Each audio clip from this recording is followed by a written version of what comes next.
Sir पूछो। Sir 178(3) के जो झोपड़े परसों के दिन तोड़े गए, वो कोर्ट का क्या आदेश था और आपसे एक्चुअल क्या कहा गया था कोर्ट ने आपको तोड़ने के बारे में? 178(3) मालदी शिवार मालेगांव कॉरपोरेशन की हद के अंदर एक खाजगी ज़मीन है 178(3) में। वहाँ लगभग 2017 में कुछ कच्चे घर थे। फिर वहाँ का जो मालिक है ज़मीन का, उसने पुलिस स्टेशन में कंप्लेंट दी थी। आगे चल के 2022 में वो मालिक ने हमारे पास तकरार की कि मेरी जगह पे ऐसा ऐसा एंक्रोचमेंट अनऑथराइज बांधकाम हुआ है, वो हटाओ। हमारे लोगों ने वगैरह नोटिस वगैरह दिए, लेकिन उनको हटाए नहीं। फिर उसने माननीय उच्च न्यायालय मुंबई में रिट पिटीशन दाखिल किया। तो वो हियरिंग, उसका रिपोर्टिंग वगैरह चलते रहा। लेकिन 27 जनवरी 2025 को कोर्ट ने एक आदेश किया कि भाई अभी तक कॉरपोरेशन ने वो अनधिकृत स्ट्रक्चर्स एंक्रोचमेंट्स हटाए नहीं, तो आने वाले 3 महीने में कमिश्नर ने जो अभी तक कार्रवाई की उसका रिपोर्ट कोर्ट में एफिडेविट के द्वारा दाखिल करना और खुद पर्सनली कमिश्नर ने यहाँ हाजिर रहना कोर्ट में। फिर उसके बाद मैं वो 24 अप्रैल के पहले दाखिल करना था, लेकिन मैं रजे पे था 18 अप्रैल से। और हमारे लोगों ने भी जैसा वहाँ डिपार्टमेंट आते हैं, टाउन प्लानिंग प्रभाग कार्यालय क्रमांक 4, हमारा लॉ ऑफिस, उनसे उतनी कार्रवाई नहीं हुई। और उन्होंने मेरे कान में भी सीरियसली ये डाला नहीं कि भाई कोर्ट का ये स्ट्रिक्ट ऑर्डर है, इसलिए वो वहाँ कार्रवाई नहीं हुई। फिर कोर्ट ने 28 तारीख को इसकी हियरिंग रखी थी और वहाँ उन्होंने कहा कि भाई कमिश्नर ने क्या क्या क्या है उस तो पर्सनली हाजिर रह के 30 तारीख को एफिडेविट करना है। हालांकि मैं छुट्टी पे था 30 तारीख को, फिर भी मैं ज्वाइन हुआ और मैंने कोर्ट में हाजिर रह के उनको बताया कि भाई मैं 26 मई तक अतिक्रमण या फिर वो जो अनऑथराइज स्ट्रक्चर है वो निकालूंगा। लेकिन कोर्ट माना नहीं कि भाई अब तक तुमने बहुत टाइम लिया और अगर आप कार्रवाई नहीं करते हो तो हम गवर्नमेंट को आपके खिलाफ मालूमात दे देंगे कि भाई कार्रवाई नहीं होती, तो एक तो कार्रवाई करो या फिर हम रिपोर्ट भेज देंगे। तो ये 28 तारीख या 30 तारीख को ऐसा आदेश हुआ था। फिर उसके बाद मैं 1 तारीख को यहाँ आया, झंडावंदन जो अपना महाराष्ट्र दिन का झंडावंदन, और वहाँ मैंने एक मीटिंग ली कि भाई ऐसा ऐसा कोर्ट का स्ट्रिक्ट ऑर्डर है कि भाई आपको ये अतिक्रमण निकालना ही है और 5 तारीख को कोर्ट में एफिडेविट दाखिल करके भाई ये कार्रवाई की है ऐसा दाखिल करना। वो हिसाब से हमने फिर वो कार्रवाई की। इसमें फिर हमने पुलिस की मदद ली, प्रभाग क्रमांक 4 के सभी ऑफिसर और कॉरपोरेशन के सभी बड़े ऑफिसर, सभी प्रभाग अधिकारी, उपायुक्त, अतिक्रमण विभाग के सभी अधिकारी, इनका मिलजोल करके 3 और 4 तारीख को हमने ये कार्रवाई की है। लगभग 54 वहाँ ये अनऑथराइज स्ट्रक्चर थे, वो लगभग 50 तक हमने 3 तारीख तक तोड़े और लगे बचे वाले 4-5 हम 4 तारीख को तोड़े। और इसका ये एफिडेविट मैंने कल यानी 5 तारीख को कोर्ट में दाखिल किया। कोर्ट ने ये हमारा रिपोर्ट एक्सेप्ट किया और केस को डिसमिस कर दिया। जहाँ ऐसा मालूम पड़ा है कि जो ज़मीन मालक है, अभी इसके 178(3) के बारे में मैं कह नहीं सकता, लेकिन गांव में ऐसा कुछ शुरू है कि जो ज़मीन मालक है वो किसी एजेंट दलाल के द्वारा जीपीए देके या ऐसे ही 12-25 के प्लॉट गिराते हैं और वो आवाम को, नागरिकों को बेचते हैं।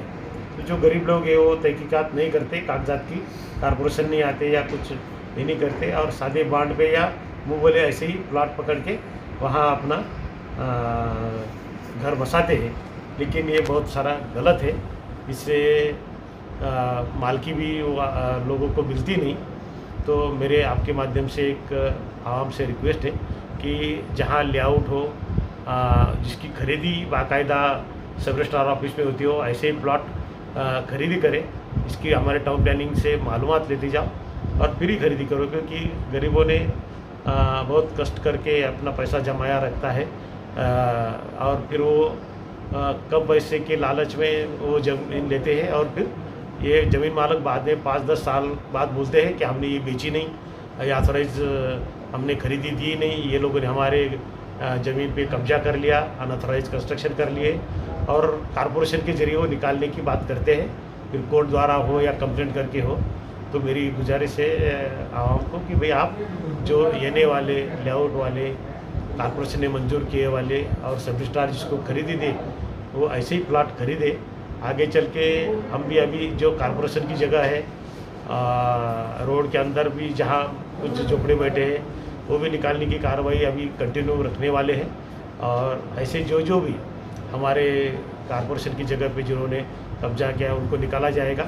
यहाँ जिन्होंने एफिडेविट करके दिया नोटरी करके या कैसे भी, इसमें जो भी लोग शामिल हैं उनके ऊपर भी कार्रवाई करने का हम सोच रहे हैं ताकि आगे चल के गरीब लोगों को धोखा ना हो जाए। तो हम नागरिकों के साथ में हैं, लेकिन नागरिकों ने, आवाम ने ये देखना चाहिए कि ये प्लॉट सही है या नहीं और उसके बाद तहकीकात करके ही खरीदी करनी चाहिए। तो आगे चल के ऐसा हम नहीं होने देंगे।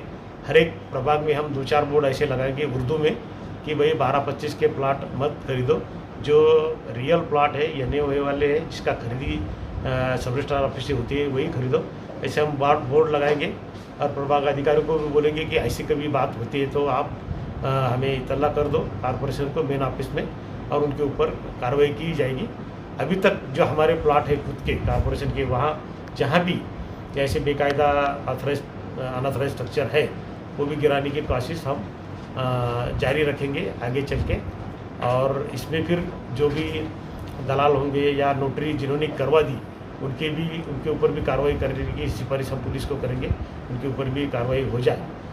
फिर गांव में भी जो लोग इन अनऑथराइज स्ट्रक्चर को रहने दो, तोड़ो मत, गरीब है, ऐसा है, इन्होंने नोटरी करके खरीदी है, तो ऐसा जो भी इनको साथ देंगे हम उनका भी थोड़ा रिकॉर्ड हमारे पास रखेंगे, क्योंकि आगे चल के इलेक्शन में जो अनऑथराइज कंस्ट्रक्शन करता है या अनऑथराइज स्ट्रक्चर करने के लिए, इंक्रोचमेंट करने के लिए किसी को बढ़ावा देता है तो उसको इलेक्शन लड़ा या नहीं जाता, उसका फॉर्म रिजेक्ट हो जाता है, अवैध हो जाता है। तो इनके लिए भी ये मैं सोचा था कि उनको भी ये मालूमात दे दूँ कि जो भी कोई अनऑथराइज कंस्ट्रक्शन को या इंक्रोचमेंट को बढ़ावा देगा उनका रिकॉर्ड हमारे पास रखा जाएगा और आगे चल के इलेक्शन में कभी वो खड़ा रहना चाहते हैं और फॉर्म भरते हैं तो फॉर्म रद्द करने के लिए, अवैध करने के लिए वो रिकॉर्ड हम निवडणूक अधिकारी के पास दे देंगे। तो एक बार फिर मेरी आवाम से गुजारिश है कि आप ऐसे 12-25 वाले जो झूठे या सरकारी जगह पे, रास्ते की जगह पे, कारपोरेशन के जगह पे जो झूठा लेआउट करके प्लाट बेचते हैं उनसे थोड़ा सावध रहिए, वहाँ खरीदी मत कीजिए, क्योंकि आपका खून का पैसा है, कष्ट का पैसा है, वो ऐसा एक गलत तरीके से खरीदी करने में ना जाए, क्योंकि आगे चल के यही ज़मीन मालिक या एजेंट लोग कोर्ट में दावा करके हमारे पास तकरार करते हैं कि भाई ये अनऑथराइज स्ट्रक्चर हमारी जगह पे है वो निकाल दो। तो ऐसा नुकसान न होने के लिए मेरी गुजारिश है सभी लोगों को कि ऐसे अनऑथराइज प्लॉट खरीदी मत कीजिए। सर, ये जो आपने कहा अतिक्रमण निकाल दिया, इलीगल कंस्ट्रक्शन था वो आपने निकाल दिया, तो क्या आपने वो निकाल के जगह मालिक को वो जगह ताबे में देने का ऐसा आदेश कोर्ट ने दिया था आपको? नहीं, हमें इस कोर्ट के आदेश में कहा गया था कि ये अनऑथराइज स्ट्रक्चर्स जो है वो रिमूव किया जाए, तो हमने वो रिमूव कर दिए। अभी जगह के मालिकी के बारे में हम ना कोर्ट ने कुछ बोला है ना हमने कुछ आदेश दिया है। यानी वो जगह जो है उसको उनको दे देना, ऐसा आपको नहीं बोला गया? नहीं, हमको ऐसा नहीं बोला गया। यानी सिर्फ आपको कंस्ट्रक्शन, ये अनऑथराइज कंस्ट्रक्शन हटाओ, हाँ, ऐसा ही बोला गया था, वो उतनी कार्रवाई हमने की है। अभी दूसरी बात ये आ रही सर, उसको डिमार्केशन किसने किया कि यही अनऑथराइज था? ऐसा सिटी सर्वे का कोई रिपोर्ट था या कोई और अथॉरिटी जो आपकी, उसकी रिपोर्ट आपके पास थी, आपके लोगों ने नोटिस जो दी, आप बोल रहे 55, वहाँ पे बता रहे 80, कोई बोल रहा 140, ऐसा तो आपने तो तोड़ते टाइम तो 100 से ज़्यादा झोपड़े तोड़ डाले। नहीं, 55 बता रहे हैं। रिकॉर्ड के हिसाब से 54 अनऑथराइज स्ट्रक्चर का हमारे पास रिकॉर्ड था, वो हमने 178(3) में जो है हमारे टाउन प्लानिंग के लोगों ने सर्वे किया था, प्रभाग के लोग वहाँ गए थे, उन्होंने वो मार्किंग की थी और वो हिसाब से हमने वो अनऑथराइज स्ट्रक्चर्स हटाए। सर वो लेकिन वो 100 से ज़्यादा है ना, नहीं, वो लोग इसके- बोल रहे 100 से ज़्यादा है, नहीं, वो लोग मुझे इसका पता नहीं। तो आप 50 बोल रहे हैं ना, तो 50 54 बोल रहे हैं ना आप, तो वहाँ पे सर तो वो 100 से ज़्यादा है। ऐसा कौन बोल रहे हैं? वो लोग बोल रहे हैं कि हमारे घर 100 से ऐसा ज़्यादा बोलने लोग- से नहीं होता। हाँ तो एक्चुअल में जो कि हमारे पास तो यादी चोपर की थी, हमने चोपर लोगों को ही नोटिस दी थी और वही हमने हटाए। सर समझते हैं कि एक अच्छी जगह है, उसको तो मान्यता ये मिल जो जाती नगर पालिका या महानगर पालिका का एक्ट जो है, वहाँ प्रॉपर्टी टैक्स का जो सवाल आता है, हम किसी से भी प्रॉपर्टी टैक्स ले सकते हैं, लेकिन प्रॉपर्टी टैक्स लगाना ये मालकी हक का पुरावा नहीं होता। ये कई जगह एक्ट में लिखा है और प्रॉपर्टी टैक्स लिया तो ये स्ट्रक्चर ऑथराइज हुआ, ऐसा नहीं होता।